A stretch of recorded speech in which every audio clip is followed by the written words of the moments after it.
নমস্কার সকলকে, আমি প্রিয়া আর আপনারা দেখছেন সোনপাপড়ি। চলে এলাম ভিডিও সেকেন্ড পার্টটা নিয়ে।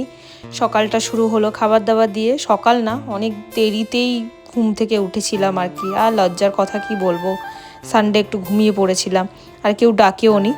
তো মামুনি ব্রেকফাস্টে বানিয়েছিল চিকেন তড়কা আর রুটি, সেটাই খেয়ে দিয়ে আমরা আড্ডা মারছিলাম। তারপরে বিহঙ্গ এলো, বিহঙ্গর সাথে একটু ফাজলামো মারছিল সবাই আর কি। ইনস্টাগ্রামে একটা খুব রিলস ভাইরাল হয়েছে, সেটাই ওকে দিয়ে করছিলাম। আর এখানে ও তো বিশাল মজা পেয়েছে এগুলোতে। তারপরে আমরা বসে গেলাম লাঞ্চে। এখানে বিশাল মেনু ছিল, সেগুলো বলতে বলতে আমার মনে হয় ভিডিওটাই শেষ হয়ে যাবে। তো লাঞ্চ করার পরে আমরা সবাই এখানে বেরিয়ে পড়লাম ঘুরতে। এই আশপাশটা ঘুরতে যাব ওই আর কি, বাড়িতে তো আর থাকা হবে না, কারণ ঘুরতেই এসেছি আলটিমেটলি।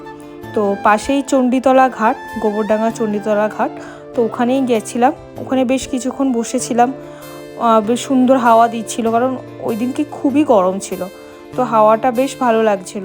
তারপরে আমরা গেলাম গাজনাতে, যেখানে বাকি দাদুরাও থাকে। এটাই আমার সোনামা, মানে আমার শাশুড়ি মায়ের আসল বাড়ি গাজনাতে। তো এখানে এসেছিলাম বাকি দিদাদের সাথে দেখা করতে। তো সবাই ঘুমাচ্ছিল তখন, মানে গেছিলাম তো ওই 4টের দিকে, তো গরমে সবাই একটু ভাত ঘুম দিচ্ছিল। আমরা এদিক ওদিক ঘুরে তারপরে চলে গেলাম বাওরের দিকে। এই জায়গাটা শুধু তোমরা দেখো, কি সুন্দর না, মানে এতটা সুন্দর মনে হয় এখানে কোনো সিরিয়ালে শুটিং করা যাবে। এতটা নিরিবিলি, চারিদিকে শুধু হাওয়া আর হাওয়া, যেদিকে তাকাবে শুধু সবুজ। তো এখানেও কিছুক্ষণ আমরা গল্প করলাম, গল্প করে তারপরে চলে এলাম। ওখানে খুব মশা কামড় দিচ্ছিলো আর বসে থাকা যাচ্ছিল না, তো দিদাদের বাড়ি এলাম। দিদাদের বাড়ি এসে দিদার সাথেও গল্প করছিলাম কিছুক্ষণ। এই যে আমাদের দিদা, তো এটা মন্দির, এখানে গোপাল আছেন। তারপরে আবারও আমরা আড্ডা দিতে শুরু করলাম। আর এই যে আমাদের ডোডো, আড্ডা দেওয়ার পরে বেরিয়ে পড়লাম ওখান থেকে, কারণ আমাদেরকে বাড়ি ফিরতে হতো রাত্রেবেলা।